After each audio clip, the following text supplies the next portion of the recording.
Caterina Scalia non è più il primo cittadino di Montallegro, passa la sfiducia, è stata votata da tutti i consiglieri. Il professore Angelo Scifo, 3 volte sindaco di Agrigento, riposerà nella sua città. Sabato una messa in suffragio alle 10 al Villaggio Mosè. Oggi i funerali della bambina di 10 anni morta per una sfida su TikTok. La Zecca dello Stato dedica una moneta alla Sicilia, Passito, Cannoli e soprattutto Tempio della Concordia di Agrigento.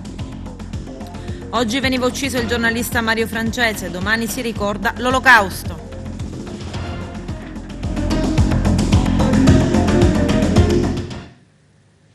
Bentrovati gentili telespettatori al nostro appuntamento con l'informazione. Montallegro approva all'unanimità la sfiducia al sindaco Caterina Scalia. Vediamo.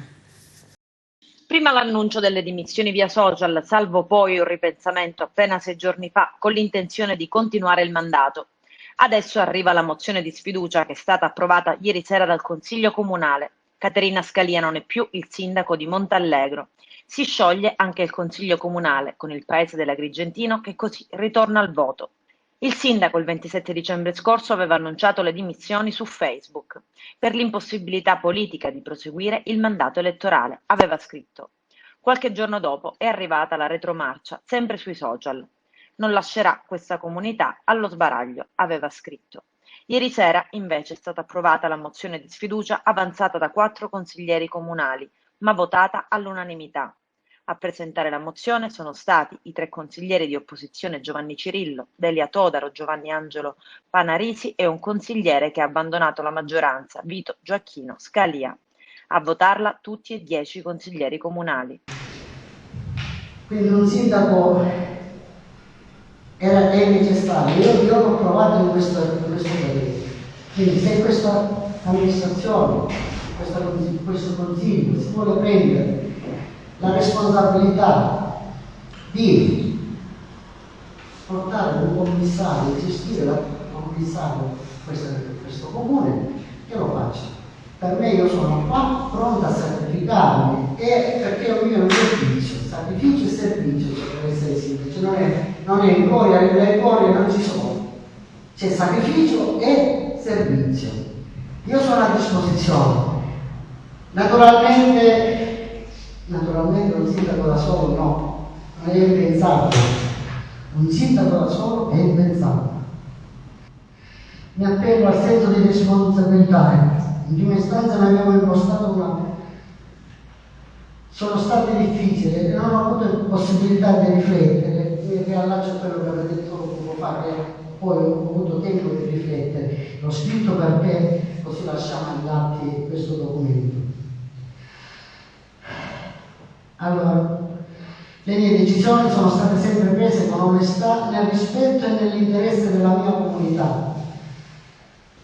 Il professor Angelo Scifo, 80 anni appena compiuti, figura politica di rilievo del panorama politico siciliano, 3 volte sindaco di Agrigento, riposerà nella sua città. È morto a Bologna appena 2 giorni fa. Sabato si terrà una messa in suffragio alle 10 ad Agrigento nella chiesa dei Vespri del Villaggio Mosè e poi seguirà la benedizione al cimitero Bonamorone di Agrigento alle 11. Bara Bianca, palloncini, un piccolo corteo composto per salutare una bambina di 10 anni di cui nessuno avrebbe immaginato la morte. Sono stati celebrati oggi i funerali di Antonella Sicomero, la bimba deceduta per le conseguenze di un'asfissia da strangolamento autoinflitta per una sfida su TikTok e sulla cui morte si sta ancora indagando. Prima della messa, officiata dall'arcivescovo di Palermo Corrado Lorefice, sono stati esplosi dei fuochi d'artificio e sono stati lanciati dei palloncini bianchi in cielo come simbolo dell'innocenza e della giovane età della piccola. Il feretro è stato salutato da un lungo applauso della folla, applaudito al passaggio della bara. Sulla tragica morte della bimba è aperto un fascicolo di indagine per istigazione al suicidio a carico di ignoti. In queste ore i tecnici stanno lavorando per sbloccare il telefono ricevuto in regalo dalla bimba e trovato sulla mensola del bagno dove la piccola è stata soccorsa priva di coscienza. Sembra che la piccola avesse recentemente aggiornato la password. Condividere il dolore dei familiari per la tragica morte di una bambina che viveva la ricerca della propria identità, che è proprio l'età adolescenziale e al tempo stesso viveva la dimensione del confronto e la competizione con gli altri. Anche questo fa parte della vita e della crescita di un bambino o di una bambina.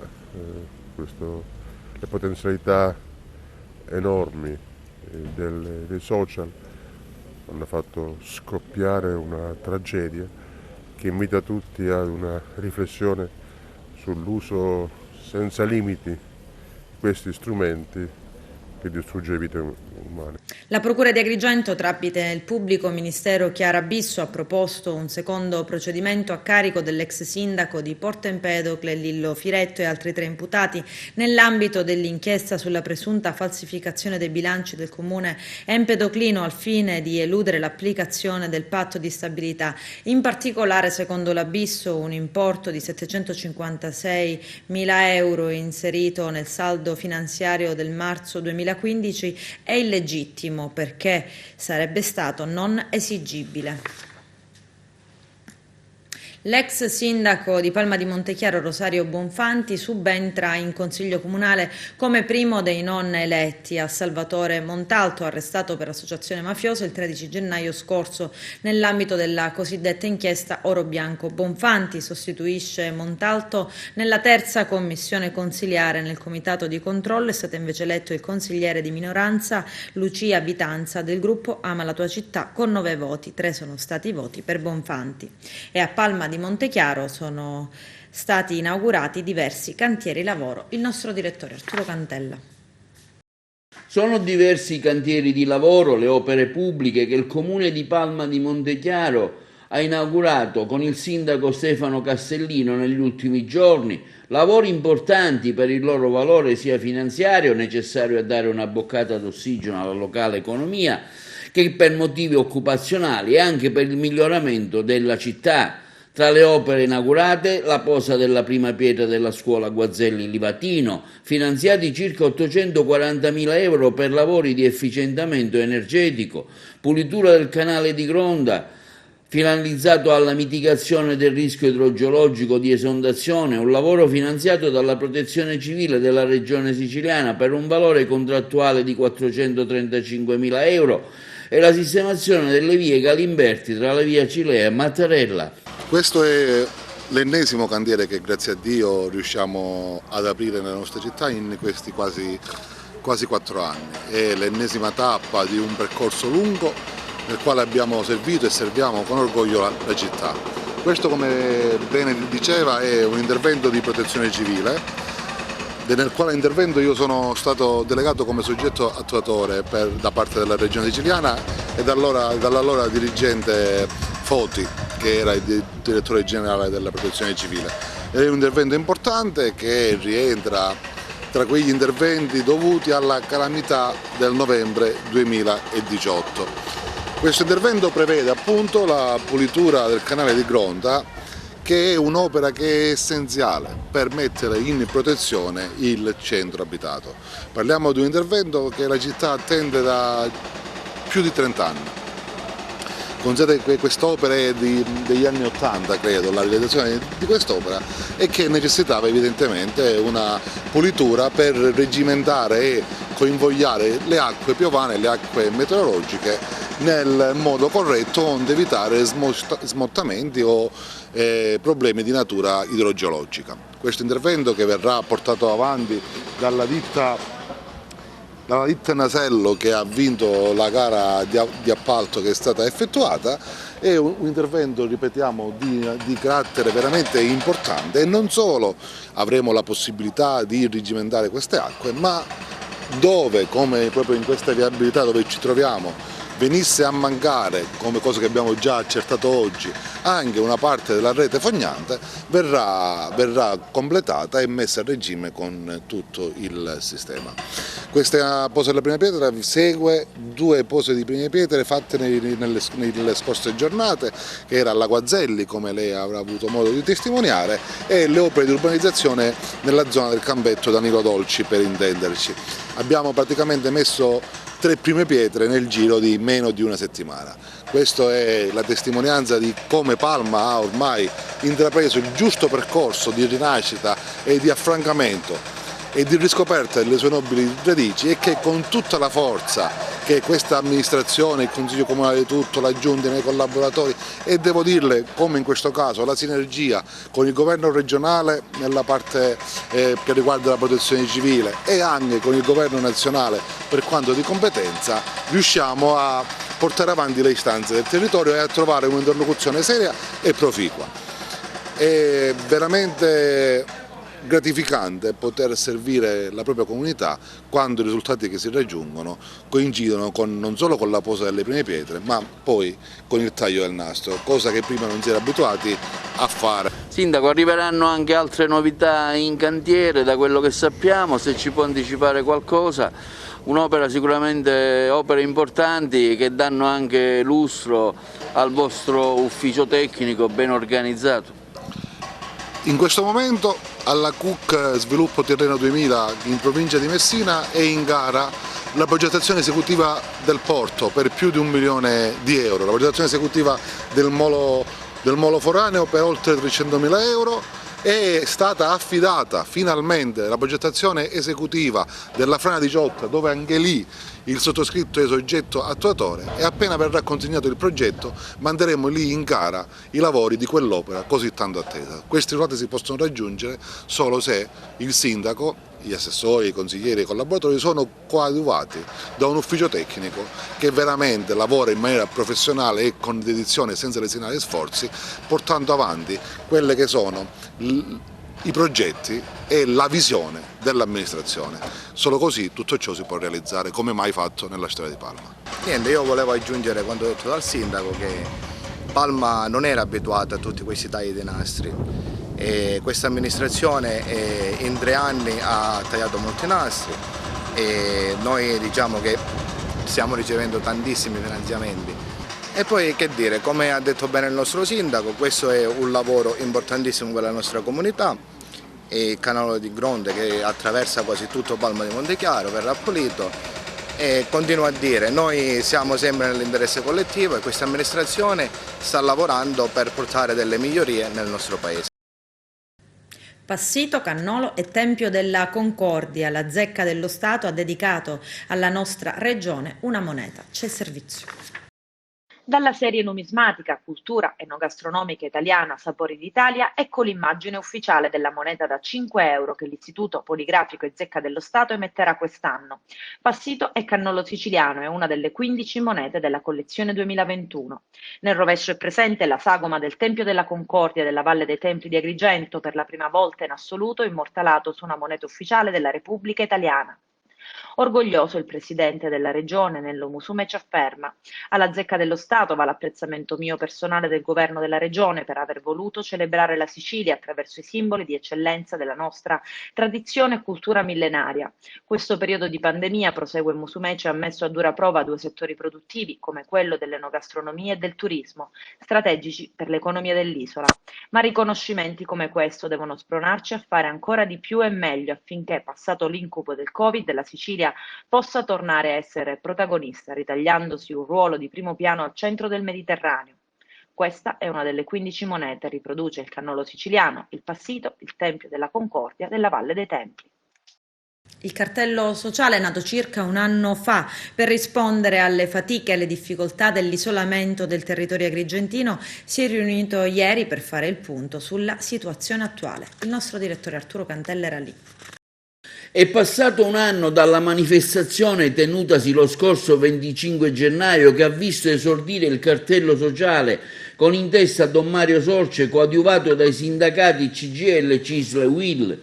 Un evento che ha visto la partecipazione in massa, oltre che dalla Chiesa, dei sindaci della nostra provincia, che con tanti pullman hanno portato alla rotonda della strada degli scrittori a manifestare per rivendicare un minimo di dignità. Infatti il cartello era scritto "gente indignata in strada", l'abbandono delle strade comunali, statali e provinciali, che hanno ancora la data dei tempi del dopoguerra di Mussolini, fa sì che la nostra provincia risulta essere ultima in tutto, anche per viabilità, Quella manifestazione provocò una vera mobilitazione che vide in testa proprio il cardinale Don Franco, da allora grazie anche all'interessamento del vice ministro Cancelleri che ha preso in mano la situazione qualcosa si è mosso e grazie anche alla collaborazione della prefettura sono stati individuati dei tavoli divisi per zone stradali, la montagna, il mare, la Palermo-Agrigento, la Caltanissetta-Agrigento, il viadotto Morandi chiuso da anni per manutenzione, la galleria Spinasanta chiusa per infiltrazioni idriche. Insomma, una serie di obiettivi sono stati raggiunti che hanno anche portato all'idea di un finanziamento progettuale della futura strada a 4 corsie che racchiuderebbe l'anello autostradale che va da Castelvetrano fino a Gela passando per la nostra Agrigento. La nostra emittente ha dedicato all'evento una trasmissione speciale con Don Mario Sorci e rappresentanti sindacali della Triplice, Gero Acquisto della UIL, Salvatore Buscemi per la CGIL e Emanuele Pirano per la CISL, moderata dal giornalista Salvatore Pezzino. Va detto che c'è da parte mia un continuo tenere aggiornate la deputazione tramite una chat nella quale sono presenti tutti i deputati delle varie iniziative che noi facciamo, a diverse delle quali hanno anche aderito. È vero che la pandemia purtroppo non ci ha permesso di sviluppare maggiormente questo tipo di collaborazione. È vero anche che c'è una chat con tutti i sindaci, con i quali ogni giorno mi sento, e non è un eufemismo ma è una verità, e con la quale al di là della fraternità e dell'amicizia o del cercare di sostenere anche nell'incoraggiare l'iniziativa di coloro che sono i primi in difficoltà nel territorio, anche e soprattutto in questo periodo, anche loro in diverse sollecitazioni sono stati presenti e hanno partecipato. Certo, io desidero continuare a pensare a una politica con la P maiuscola, dove non ci siano schieramenti di maggioranza e di minoranza, dove il deputato, che è l'espressione del territorio, possa tornare ancora di più ad interessarsi delle ricchezze e delle problematiche del territorio che poi lo ha votato. E qui non bisogna solo parlare per mettere in difficoltà da parte delle minoranze coloro che sono al governo. Io continuo a pensare che quando si deve cercare il bene di un territorio si deve fare sinergia tra tutti coloro che possono essere in un modo o in un altro protagonisti nel rilancio. Quindi l'azione deve essere tanto di coloro che sono al governo, e in tal senso continuo a sognare una maggiore presenza, un maggiore interessamento del governo Musumeci alle nostre realtà. Con i suoi assessori qualcuno è stato anche invitato, è venuto, abbiamo fatto qualche incontro, vi ricorderete quello con Piero Bon per quanto riguarda un po' tutta la situazione della spazzatura, per l'apertura di nuove discariche, oppure come poter rilanciare questo ambito. Abbiamo sollecitato l'assessore Razza in più occasioni per quanto riguarda il discorso della sanità, ma io desidero ancora una volta lanciare un appello al nostro governo siciliano, perché lavoriamo tutti per questa terra. Presidente Musumeci, lavoriamo tutti per questa terra. Cari nostri deputati di governo, lavoriamo tutti per questa terra.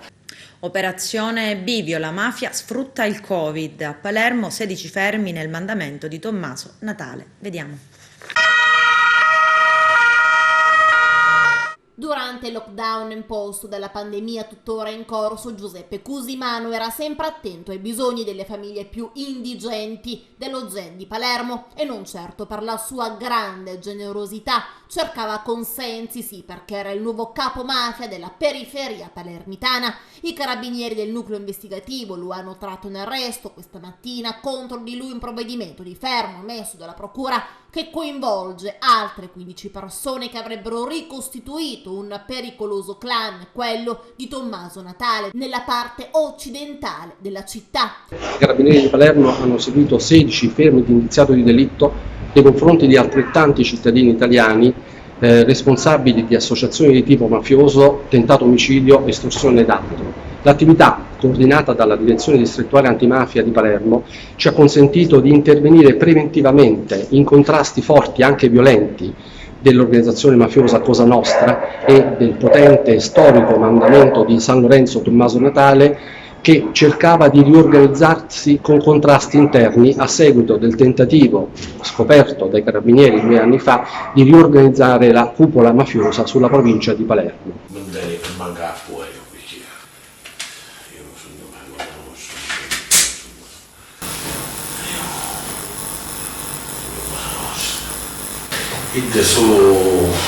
su cosa conosciamo, diciamo. Emblematico è il nome dell'operazione Bivio, tutto ruota proprio intorno alla rinascita della commissione provinciale di Cosa Nostra Palermitana dopo 30 anni, ovvero al famoso incontro tra i clan del 2018 e dalla spartizione del potere tra le famiglie. Le indagini ci hanno consentito di dimostrare come i mafiosi tentassero qui, nel quartiere dello Zen, dove siamo adesso, di dare una sorta di welfare mafioso alla gente che aveva bisogno durante la prima fase del lockdown, addirittura con sussidi di tipo alimentare. In linea con le regole stabilite, il nuovo reggente del mandamento, Francesco Palumeri, si è reso protagonista della riorganizzazione degli assetti dell'articolazione mafiosa dopo il momento di criticità conseguente all'operazione Cupola 2.0. Il mandamento mafioso di Tommaso Natale, almeno fino a maggio 2018, era controllato da Nunzio Serio. Anche in questa occasione i carabinieri hanno dimostrato un'attività pervasiva di controllo del territorio che passava tramite le estorsioni, il pizzo, la necessità di ottenere soldi dal territorio.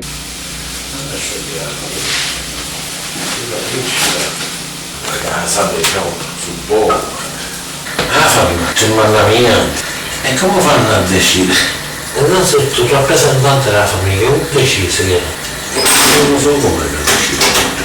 Già in quel periodo si era compreso che il territorio della borgata dello Zen era affidato alla reggenza di Giuseppe Cusimano. Questa era la composizione di vertice del mandamento di Tommaso Natale, aggiornata proprio al mese di marzo 2018, con pagine comunque in continuo divenire, perché già il successivo 14 maggio 2018 Nunzio Serio veniva nuovamente arrestato, dal suo posto subentrava Calogero Lo Piccolo, da poco rientrato a Palermo. Il 29 maggio 2018 si teneva la riunione nella neoricostituita commissione provinciale di Cosa Nostra Palermitana, la cupola 2.0. A questo incontro, così come confermato dai collaboratori Filippo Visconti e Francesco Colletti, aveva preso parte il nuovo capo del mandamento Lo Piccolo, che era stato accompagnato proprio da Francesco Palumeri, il quale veniva individuato come suo portavoce vice. Tale circostanza assumerà un significato rilevante perché Giulio Capoprimo, che durante la realizzazione dell'ambizioso cambiamento dell'assetto mafioso della provincia palermitana era detenuto, una volta riacquistata la libertà, il 24 maggio 2019 si scontrava con la realtà di questa nuova componente del mandamento. Fra i tanti momenti di tensione si è registrato lo scorso settembre 2020 un grave episodio allo Zen, quando 2 gruppi armati si sono sfidati a duello. I 2 gruppi, infatti, di cui uno composto da Andrea e Carmelo Barone, appoggiati da Giuseppe Cusimano, si sono affrontati armi in pugno in pieno giorno e sulla pubblica via, esplodendo svariati colpi di pistola. Tali fatti hanno indotto i vertici mafiosi a prendere provvedimenti nei confronti dei riottosi. Nessuno. Se tu fai 4 punta, se fai 4 punta mi manda un messaggio: bacionizza mio cugino, e io capisco, a posto. Non gradiva le attenzioni che quell'uomo più piccolo di lui di 3 anni aveva nei confronti di sua moglie, per questo lo ha affrontato in strada e lo ha ferito con un'arma appuntita.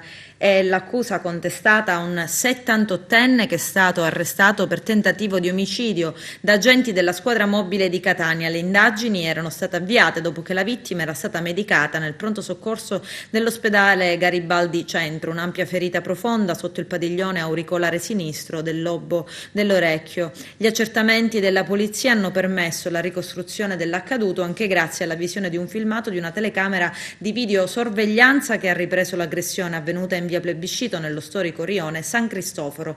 Il 78enne si è successivamente presentato spontaneamente negli uffici della squadra mobile della questura rilasciando dichiarazioni e ammettendo l'aggressione. L'uomo è stato posto agli arresti domiciliari in attesa dell'udienza di convalida davanti al GIP. Un corso di formazione gratuito della Bocconi di Milano offerto dal Sor Optimist per giovani laureate anche agrigentine. Margherita Trupiano. Il valore dei significati di leadership e genere è una visione del mondo e del futuro con il contributo delle professionalità femminili. È questo lo spirito che anima anche quest'anno il Sor Optimist International d'Italia, che per questo offre la possibilità a giovani donne selezionate dai club del Sor Optimist di partecipare gratuitamente alla prestigiosa opportunità di un corso di formazione di 3 giorni realizzato dall'Università Bocconi di Milano. Lo ha reso noto la presidente del Sor Optimist di Agrigento, Olga Milano, che per questo sottolinea le grandi potenzialità dell'iniziativa, sollecitando le giovani laureate agrigentine in possesso dei requisiti richiesti a presentare al Club di Agrigento la propria candidatura. L'attività formativa dal titolo Leadership e genere per una leadership responsabile e inclusiva si rivolge infatti a giovani donne di età massima 28 anni in possesso di laurea specialistica o magistrale e di buona conoscenza della lingua inglese, residenti o domiciliati o abitualmente dimoranti, anche se fuori sede per motivi di studio, negli ambiti territoriali in cui operano i club del Sor Optimist Italia. Al corso potrà accedere un totale di 157 candidate, pari al numero dei club territoriali, e per aderire alle selezioni le candidate dovranno compilare l'apposita domanda di partecipazione reperibile sul sito www.soroptimist.it sezione bandi e inoltrarla entro il giorno 28 febbraio 2021 alla sede del Sor Optimist o all'indirizzo della presidente del Sor Optimist Club presente sul territorio corrispondente alla residenza o domicilio della candidata. Le istanze di partecipazione saranno valutate da 2 commissioni appositamente costituite, la commissione territoriale e quella nazionale. Il corso si articolerà, come detto, in 3 giornate di formazione realizzate in 3 cicli che si terranno presso la Bocconi di Milano. La SDA Bocconi rilascerà un attestato finale di frequenza alle partecipanti al corso. I docenti e gli alunni della scuola primaria e secondaria primo grado dell'Istituto Comprensivo Rita Levi Montalcini di Agrigento saranno sottoposti a partire da domani allo screening al Piazzale Caos, la casa natale di Luigi Pirandello, in modalità drive-in. Ne ha dato notizia il dirigente Luigi Costanza. Si ricorda che i docenti e gli alunni, prima di sottoporsi al tampone, dovranno effettuare la registrazione sul portale ASPA Agrigento, stampare e compilare consenso informato, portare con sé la tessera sanitaria. Covid, secondo gli esperti, potrebbe servire anche un vaccino per cani e gatti per fermare l'ulteriore evoluzione del virus. Il servizio di Lello Casesa. Potrebbe essere necessaria quanto prima la vaccinazione di cani e gatti per frenare la diffusione del Covid-19. È un'affermazione alla quale è giunta una rivista americana specializzata, la Virulence, che ha condotto uno studio approfondito in Minnesota. Alcuni professori di virologia dell'università americana, esperti di malattie infettive e genomica del Minnesota, hanno studiato ed analizzato il virus ed hanno sostenuto che quanto prima sarà necessario procedere alla vaccinazione degli animali domestici. Gli autori sottolineano che una minaccia alla forza del virus proviene da ceppi emergenti, sia esistenti, come le varianti del Regno Unito, del Sudafrica e del Brasile, sia quelli che devono ancora venire. E avvertono che la continua evoluzione del virus negli animali rappresenta un rischio significativo per la salute pubblica, suggerendo di giungere alla determinazione di vaccinare alcuni animali domestici per frenare ulteriormente l'evoluzione del virus. Dagli scienziati arriva anche un appello a mantenere alta l'attenzione e soprattutto a non sottovalutare il problema che ad oggi è ritenuto secondario, ma che potrebbe diventare di primaria importanza se i dati scientifici dimostrassero la pericolosità dell'evoluzione del virus. Mare Amico ha rinvenuto sulla battigia della spiaggia di Maddalusa d'Agrigento una grossa tartaruga caretta di circa 40 kg, portata a riva dall'ultima mareggiata. Il rettile era in pessimo stato di salute, giaceva immobile sulla riva, aveva perso la zampa anteriore destra e anche quella posteriore sinistra, era in cattive condizioni e tutto il suo corpo era aggredito da parassiti. Dopo averla portata a riparo e riscaldata, è stata trasportata al centro di recupero fauna selvatica di Cattolica Eraclea per il necessario controllo veterinario. Si spera che dopo le amorevoli cure del centro possa riprendersi presto e tornare in mare. Adesso c'è la pubblicità, tra poco vi aspetto.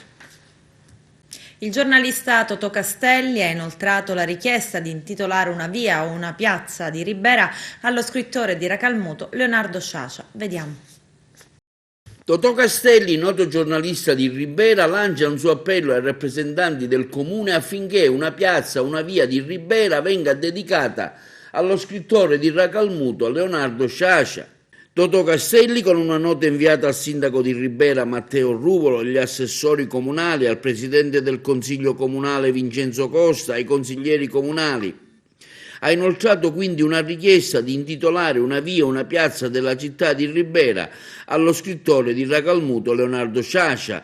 Tutto ciò in occasione del 100° anniversario della nascita. Si tratta di una richiesta che lo stesso giornalista Castelli aveva già avanzato anche il 27 novembre del 2019, in occasione del 30° anniversario della morte dello scrittore, all'ex sindaco Carmelo Pace, agli assessori comunali e al presidente del consiglio comunale Giuseppe Tortorici e a tutti i consiglieri comunali in carica, senza però averne ottenuto una risposta. Nella nota il giornalista originario di Racalmuto e che vive nella città delle Arance dal 1958 sottolinea il fatto che meritoriamente il comune di Ribera ha intitolato nel 1997 la sede dell'archivio comunale storico e corrente, che purtroppo da alcuni anni a questa parte è tenuto in condizioni precarie.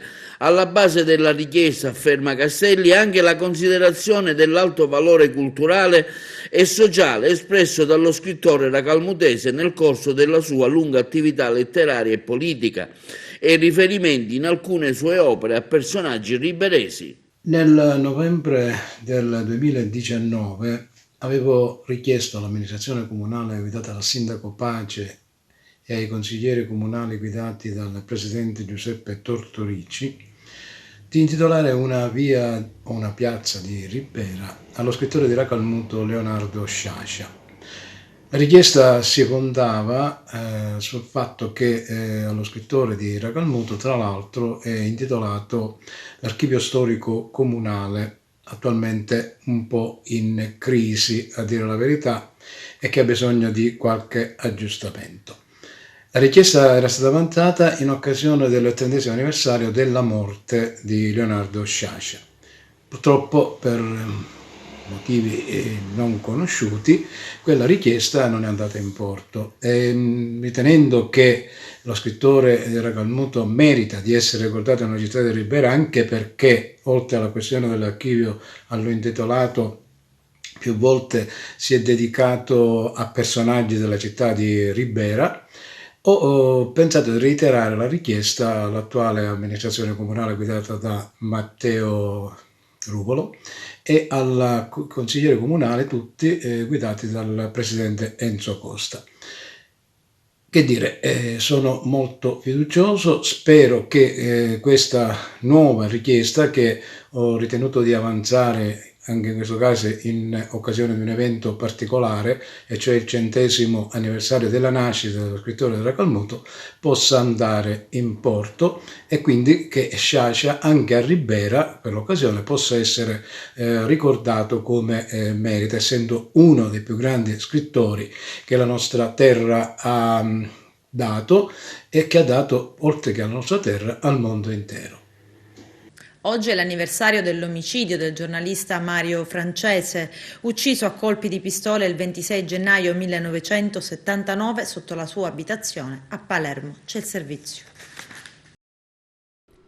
Si celebra questo 26 gennaio 2021, il giorno di Francese, il 42esimo anniversario dell'assassinio del giornalista del Giornale di Sicilia ucciso a colpi di pistola sotto la sua abitazione a Palermo. Gli omicidi di mafia hanno almeno 3 elementi in comune: la sostanziale solitudine della vittima, il successivo tentativo di screditare la persona, il suo operato contro il fenomeno mafioso, in particolare se si tratta di giornalisti e delle loro inchieste, i depistaggi per tacere la matrice mafiosa dell'assassinio e far passare l'omicidio per un delitto passionale o legato a debiti di gioco o qualsiasi altra opzione che non riconduca il delitto ai mortali tentacoli della piovra. 3 fattori per un unico obiettivo: cercare di condannare all'oblio chi ha osato contrapporsi a Cosa Nostra. Mario Francese, il giornalista che non perdeva occasione per attaccare la mafia, avrà di certo osservato i lunghi anni di silenzio calati sul suo lavoro, sulle sue inchieste,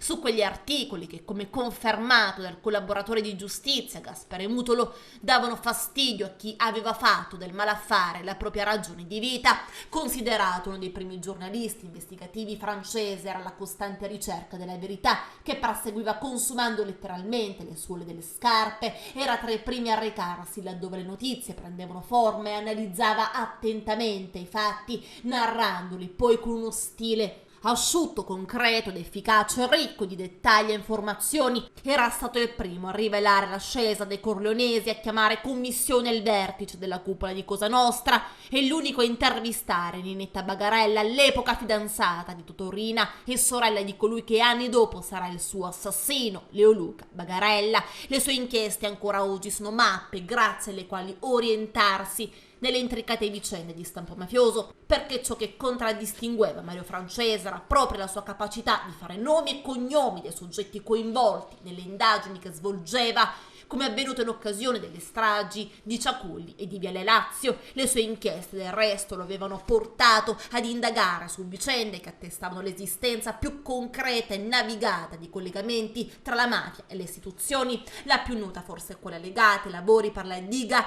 Garcia UG per iniziativa di Lega Ambiente Sicilia, lui intitolata. Aveva cominciato a lavorare sul caso grazie alle informazioni che le aveva fornito il colonnello dei carabinieri Giuseppe Russo. Era stato anche per onorare il suo sacrificio che a settembre Mario Francese aveva pubblicato l'inchiesta in 6 puntate, nella quale descriveva la rete di collusioni, corruzioni e interessi che si erano sviluppati per la realizzazione della diga.